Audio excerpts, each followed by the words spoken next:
Krishna, Hare Krishna, Krishna Krishna, Hare Hare, Hare Rama, Hare Rama, Rama Rama, Hare Hare.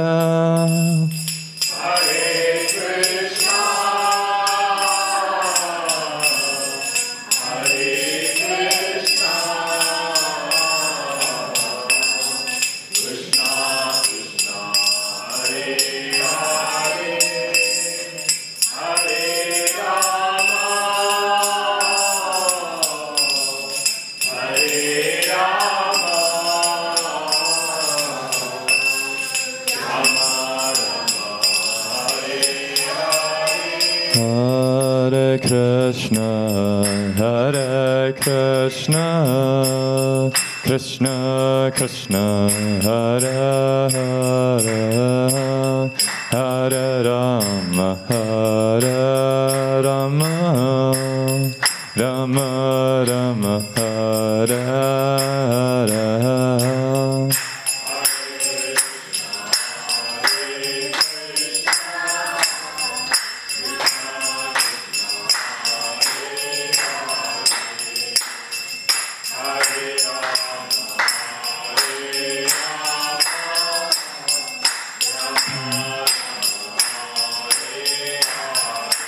Hare Krishna, Hare Krishna, Krishna Krishna, Hare Hare, Hare Rama, Hare Rama, Rama Rama, Hare Hare.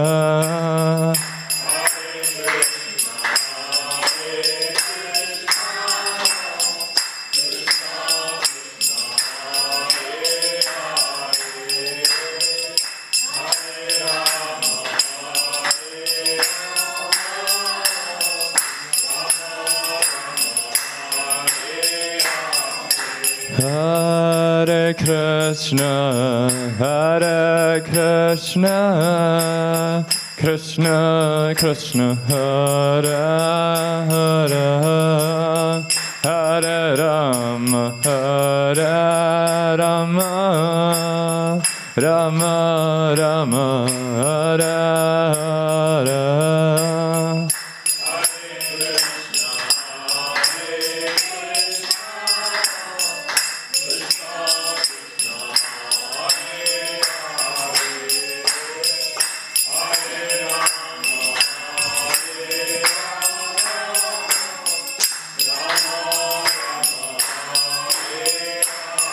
Hare Krishna, Hare Krishna, Krishna Krishna, Hare Hare, Hare Rama, Hare Rama, Rama Rama, Hare Hare.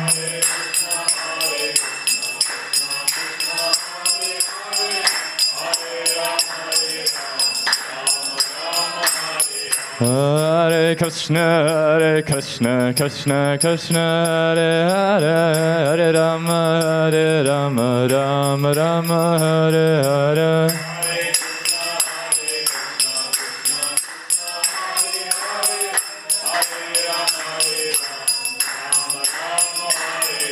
Hare Krishna, Hare Krishna, Krishna Krishna, Hare Hare, Hare Rama, Hare Rama, Rama Rama, Hare Hare.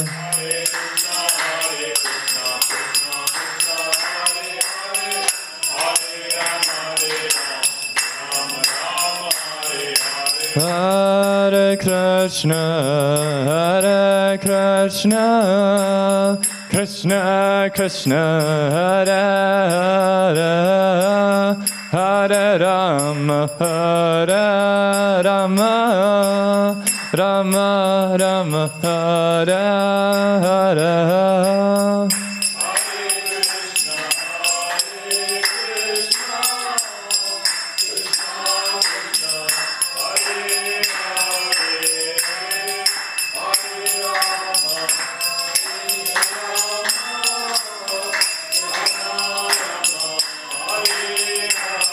Hare Krishna, Krishna Krishna, Hare Hare, Hare Rama, Rama Rama, Hare Hare.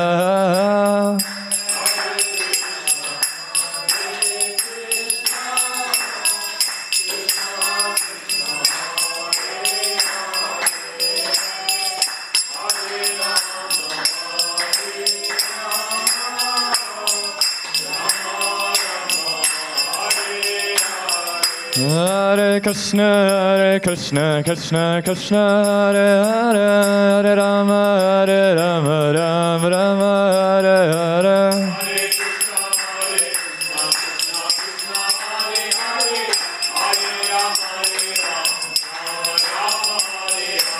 Hare Krishna, Krishna Krishna, Hare Hare, Hare Rama, Rama Rama, Hare Hare.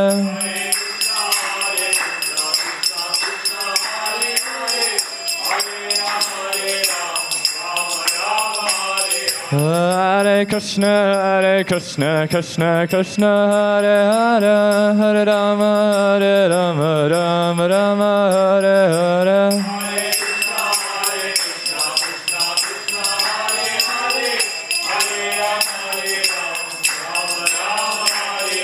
Hare Krishna, Krishna Krishna, Hare Hare, Hare Rama, Rama Rama, Hare Hare.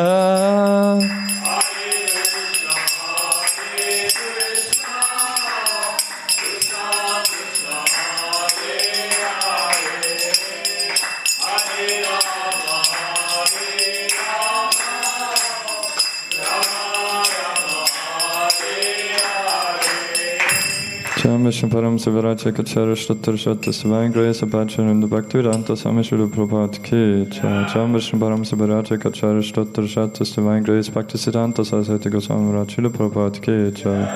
Nanda Koti Vaishnav in the Ki Jai. Grantara Chima Bhagavatam Ki Jai. Nitya Gaura Premanande Hari Hari Bol.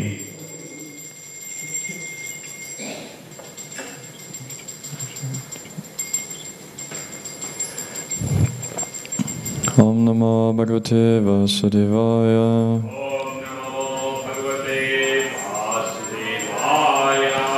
Om Namo Bhagavate Vasudevaya.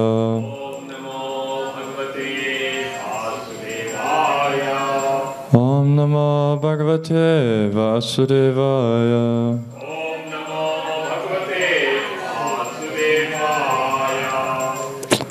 Hare Krishna, welcome to Srimad Bhagavatam class. Thank you for coming. Today we are reading Srimad Bhagavatam, Canto 1, Chapter 11, Lord Krishna's entrance into Dwarka, text 15. Dvari dvari grihanam cha. Dvari dvari grihanam cha. Tati yakshata palekshubi. Tati yakshata palekshubi. Alankritam purna kumbhaya. Alankritam purna kumbhaya. Palibhya dupadipakai. Palibhya dupadipakai. Dvari dvari grihanam cha. Tati yakshata palekshubi. Alankritam purna kumbhaya. Palibhya dupadipakai. Dvari dvari grihanam cha. Tati yakshata palekshubi. Alankritam Purnakumbhaya Palibhya Dupatipake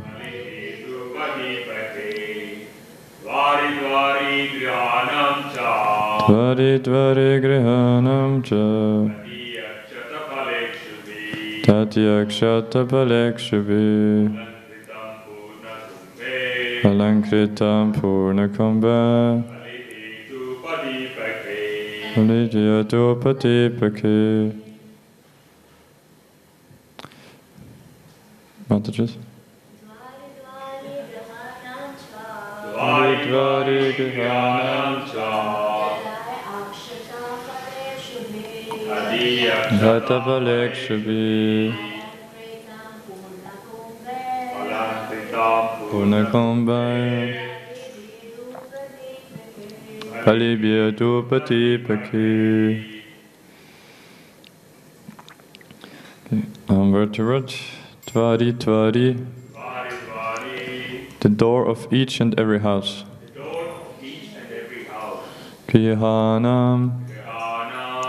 Of all the residential buildings. Cha. And. That he. Curd.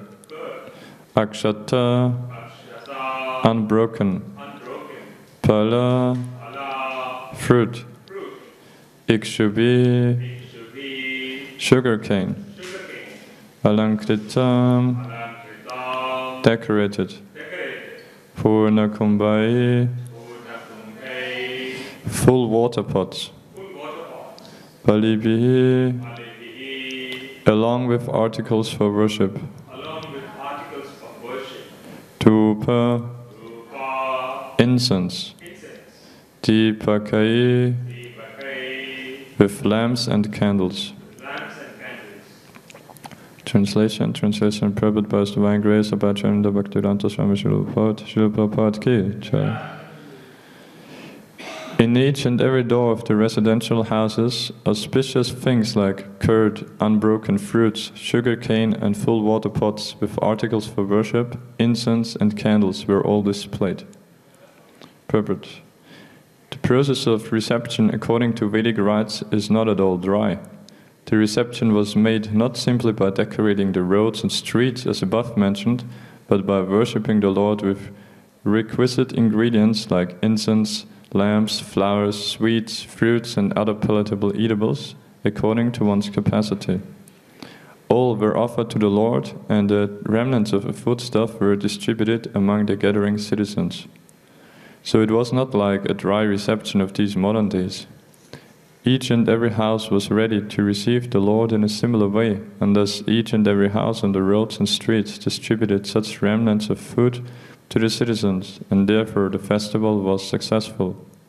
Without distribution of food, no function is complete, and that is the way of Vedic culture. Om Gnanatimidandasya Gnananjana Shalakaya Chaksharon Militam Yena Tasma Shri Gurave Namaha Shri Chaitanya Marabhistam Stapitam Yena Bhutala Svayam Rupam Karayamam Tadati Svapadantikam Vandeham Shri Guru Shri Uta Padakamalam Shri Gurun Vaishnavamscha Shri Rupam Sagrachatam Sagana Raghunathan Vitam Tam Sachevam Sadvetam Savadutam Parichana Saitam Krishna Chaitanya Devam Shri Radha Krishna Badan Sahagana Lalita Shri Vishakhan Vitamscha He Krishna Karuna Sindhu Dina Bandha Jagatpate Gopesha Gopika Kanta Radha Kanta Namastate Tapta Kanchana Gaurange Radhe Vrinda Vaneshwari Vrishabhana Sate Devi Pranamami Hari Priya Vancha Kalpatarupascha Kripa Sindhavevacha Patitanam Pavanebhyo Vaishnavebhyo Namo Namaha Jai Shri Krishna Chaitanya Prabhu Nityananda Shri Advaita Gadadhara Shri Vasadi Gaura Bhaktarinda Hare Krishna Krishna Krishna Hare Hare Hare Rama Rama Rama Hare Hare Hare Krishna Krishna Krishna Hare Hare Hare Rama, Rama Rama, Hare Hare. Hare Krishna, Krishna Krishna, Hare Hare. Hare Rama, Rama Rama, Hare Hare. Hare Krishna. Welcome. And yeah, let me first seek the blessings of all the assembled Vaishnavas, that I may, though not qualified to sit here, that I somehow may be made to speak something to glorify the Lordship Sri Sri Radha Gopinath through Grantaraj Srimad Bhagavatam. So, yeah, so we're still quite in the beginning of this chapter now, after a previous chapter where we heard about the Lord's devotee's separation from him when he left Hastinapur, after having stayed some more months with, upon the request of Maharaj Yudhishthira, who was very morose, having felt responsible for killing all the soldiers at Kurukshetra. And so yeah, we heard elaborately all then with Bhishma Dev's prayers and everything, how the Lord always serves many purposes at once, and how nicely he arranged all of that. And then, yeah, so now we came to the descriptions of how now the residents of Dwarka, who were until that time obviously in intense separation as well, and how they couldn't await him, and then, yeah, this famous verse where we heard, like, when first Krishna announced himself by blowing the conch shell, and the conch shell looked reddish from his lips, like a swan on the lotus flower, and like that. Beautiful verses. And then, yeah, on Saturday we heard about how Dwarka is protected, the comparison to the Nagas, something I didn't know before, that Nagas, those snakes, are actually auspicious, not like ordinary snakes. And yeah, then we heard descriptions about the opulences of Dwarka. And then, yes, Srila Prabhupada Prabhu then on Sunday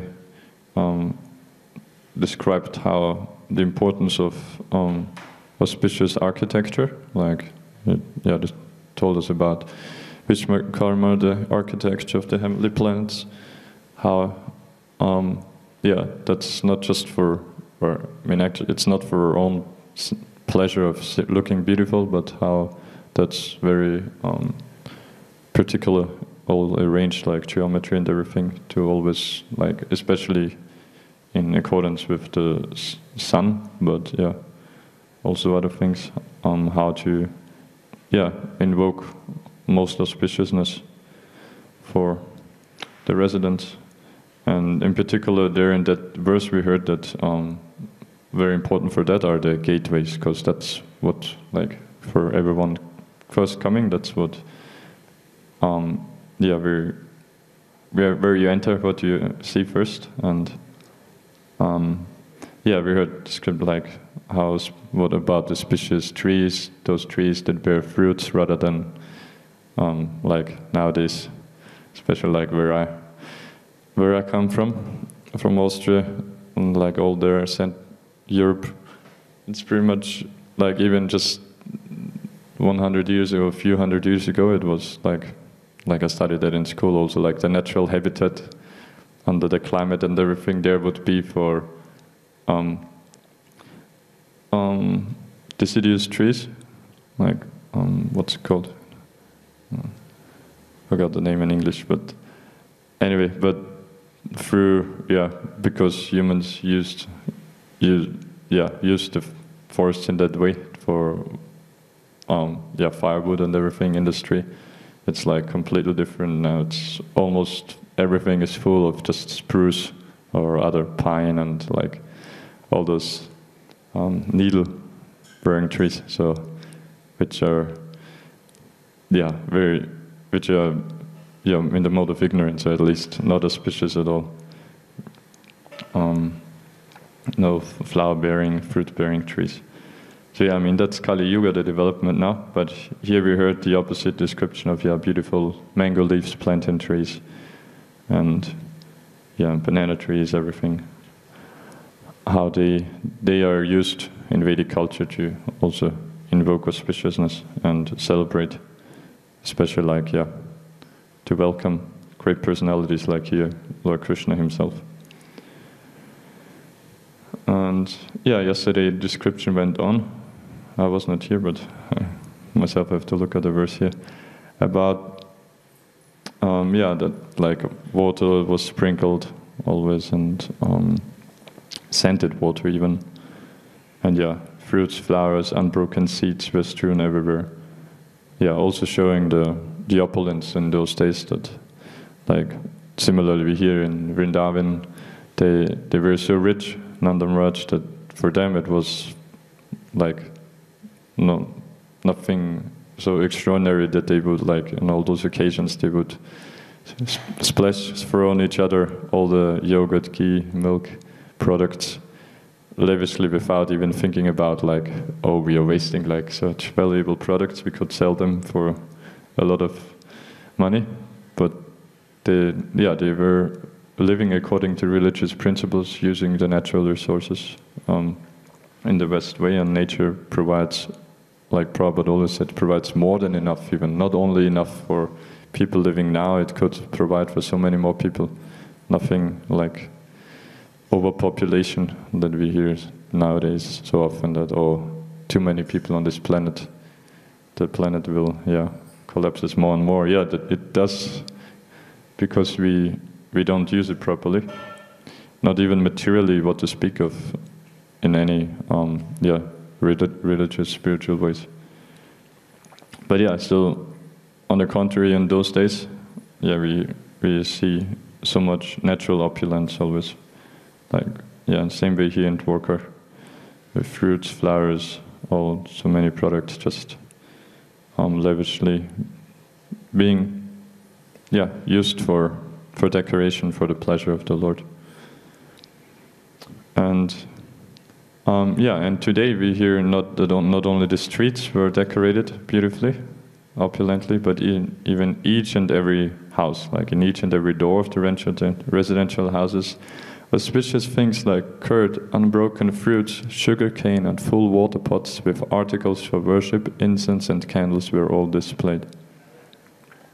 So, and not only displayed like we hear in the verse here, but Prabhupada then goes on to describe that, obviously, that it was not just a show, but they were actually worshipping the Lord. And everyone according to one's capacity. So that's like one important point from the purport here, that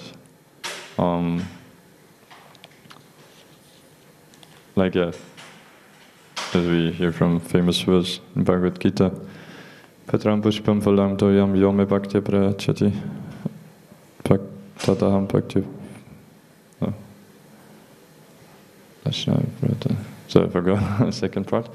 Anyway, when Krishna just says, just offer me a little fruit, water, leaf, and I'll accept it. So, and in that verse we hear the word bhakti 3 times. So, like Prabhupada there explains also that it's like all those articles. We do use whatever to our capacity, but Krishna, obviously, he's full in himself. He doesn't require anything from us.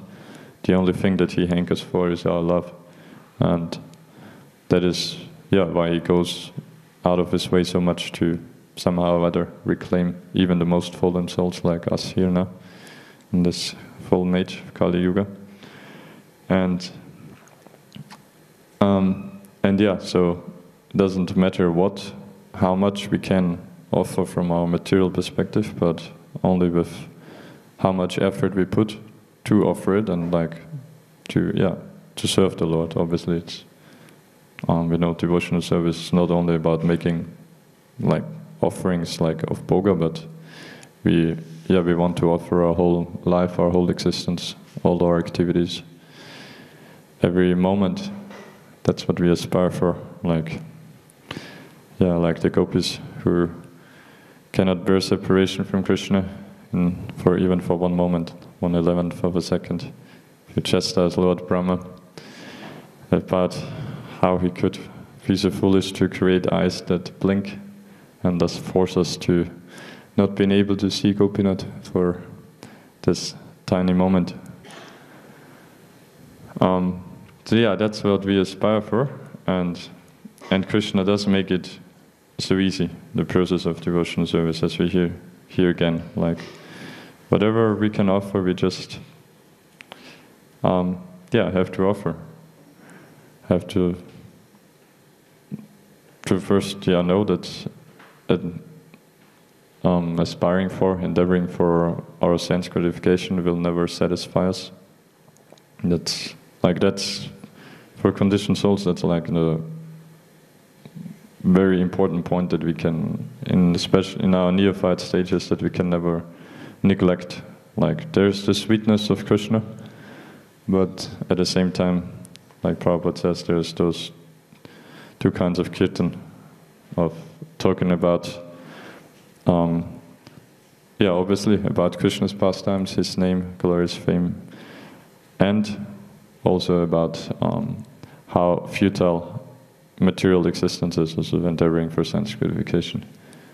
Because we just simply spent in this material world so many lifetimes, we have no idea how many, but definitely innumerable, where we life after life endeavored simply to get satisfaction by gratifying those temporary senses of our temporary material bodies. And so it takes, even though being somehow or other by the great mercy of Srila Prabhupada, of our Guru Maharajas and all the devotees, and Sri Chaitanya Mahaprabhu, obviously, that we got some attraction, every one of us, and to whatever extent and whatever way, that we do, because that's the special benediction of Chaitanya Mahaprabhu, that he doesn't wait for us to first get purified by following regulative principles, doing this and that, austerities, but rather he, right from the beginning, while we were living practically as mlechas, somehow getting caught out there, being in the cycle of material life, getting caught by the devotees, and getting a book, getting prasadam, hearing the holy name, whatever, and immediately we got some taste from Mahaprabhu, because that's his extreme mercy that he gives right away. The Krishna prema practically, just obviously at that in not fully realized, slowly, that's then the ultimate stage, but but still, even having gotten that, still at least most of us will admit that we, at the same time, we are still attracted to material sense gratification as well. So that's why and even if we don't think like that, that's even like all our great acharyas, they showed how much they actually, in their prayers, in their songs and everything, like how humble they are, that they themselves always consider them a conditioned soul, even though we know they came straight from the spiritual world just to deliver souls like us, and still they always also talked so much about material existence,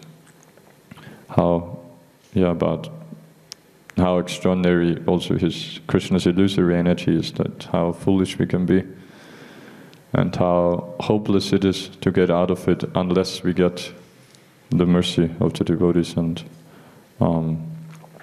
that shows that obviously we always have to remember that also, and that's why we always read Srimad Bhagavatam, because there we get both. We always get sweetness of Krishna and I mean, obviously some chapters are more on that and some chapters on others, but overall, when we always keep reading Bhagavatam, then we get always reminded of both, of how careful we have to be, not taking for granted anything, to not fall into Maya, not getting attracted again just by material things, misidentifying ourselves with matter. And yeah, rather to engage everything that we, in whatever little control we have, to offer to the Lord. And yeah, from the purport,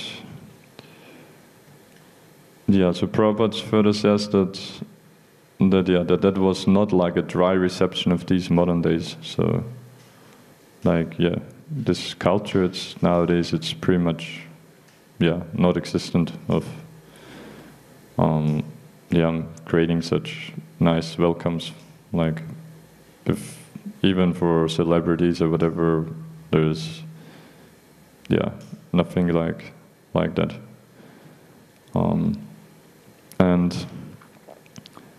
But yeah, obviously those things, they were not just rituals, but they were expressions of, yeah, great affection and yeah, created auspiciousness. So, yeah, the whole atmosphere was thus much more conducive for human civilized life in every aspect. But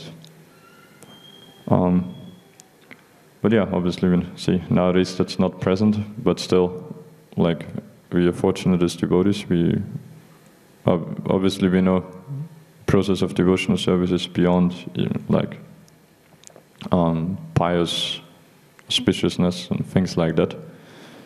But still, also, of course, for, like, to show affection to devotees and all of that. So we do, at least, like, yeah, we do practice parts of that also. And then, from page. Last point from what made.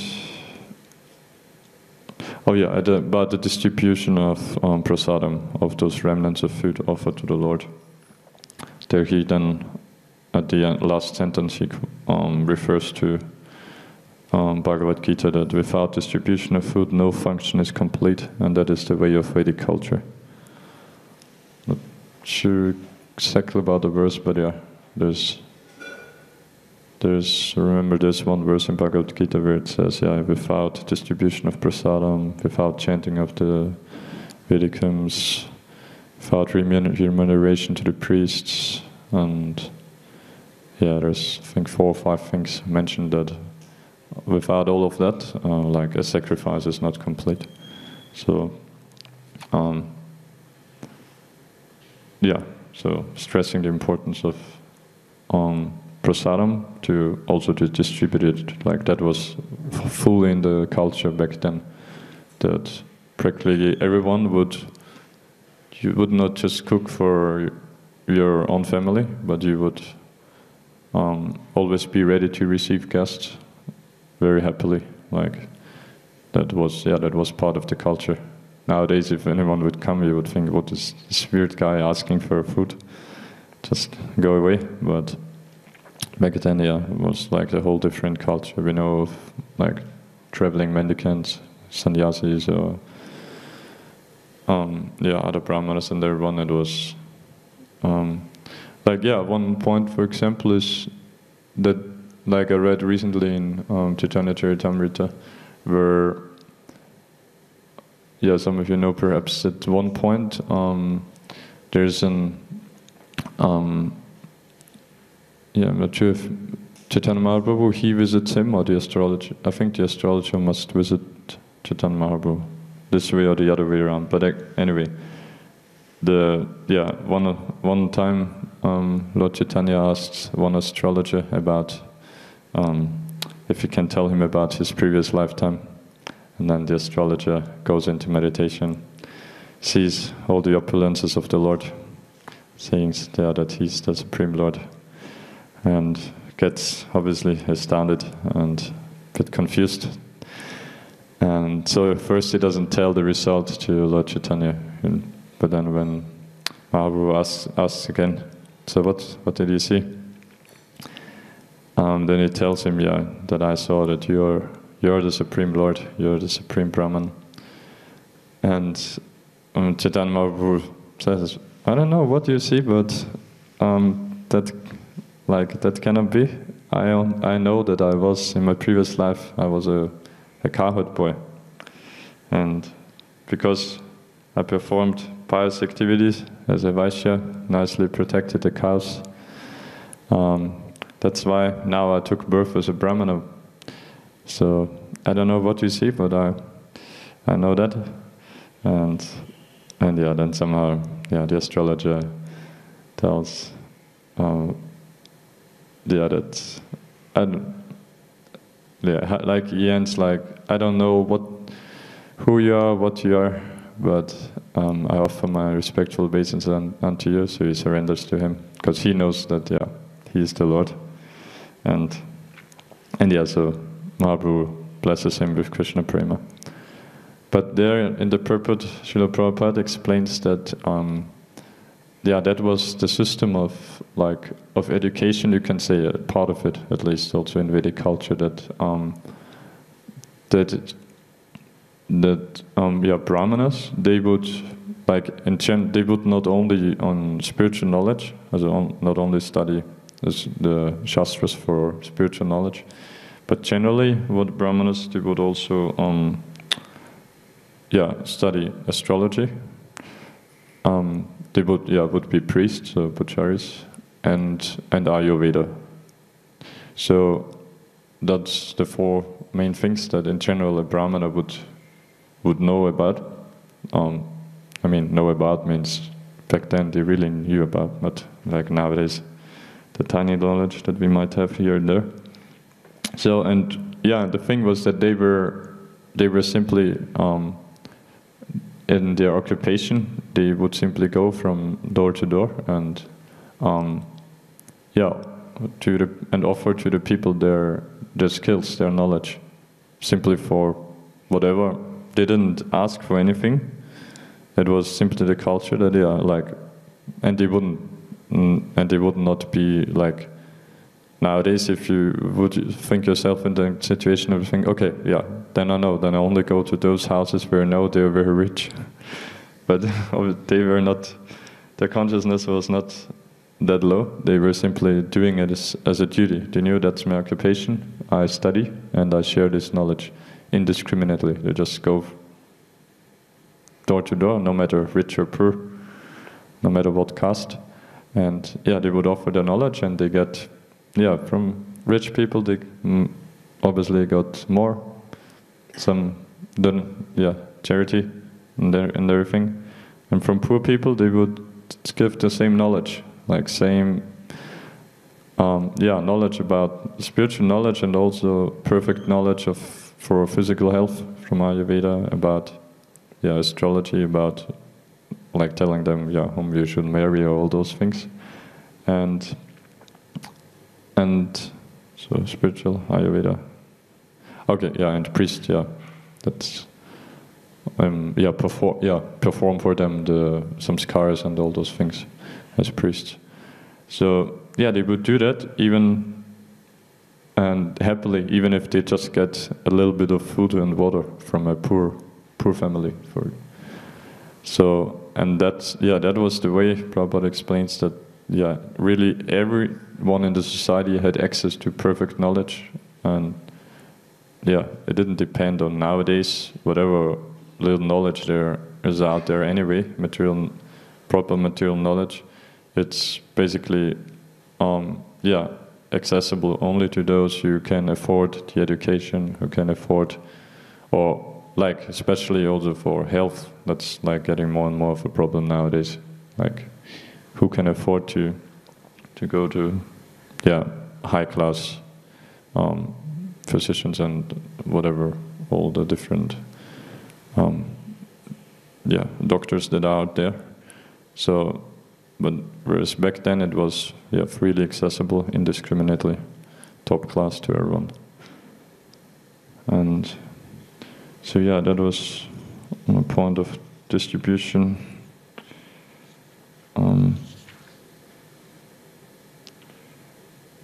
And okay, yeah, I think I'll leave it with that. If there is any comments or questions, we can read it.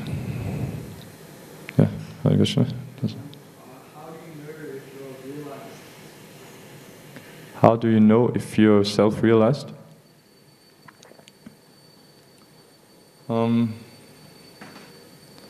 Well, the nature of a devotee, we don't, like one important thing is that we actually don't judge ourselves, because we know that with our conditioning, we're puffed up, we would always think ourselves very great. Think, yeah, I'm so advanced. Whereas, yeah, the best way to judge yourself is always by consulting more advanced people than you, some senior devotees. And yeah, I mean, everyone might not be ready to judge you, because also a devotee, he's humble, so he doesn't want to judge you, but that's another point why it's important to actually have a spiritual authority, because for him then it's the service. He takes it as a service that he, if needed, chastises you, well, that he always does the best for your advancement.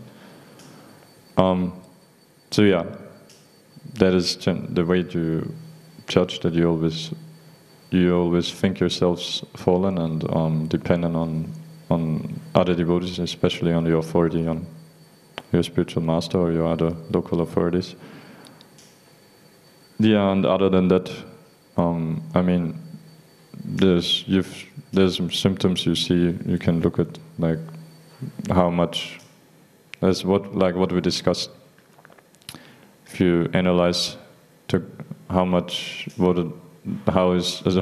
are you still attracted to material things, versus like spontaneously, versus how much are you attracted to chanting the holy name, to hearing Bhagavatam, hearing Krishna Katha, serving.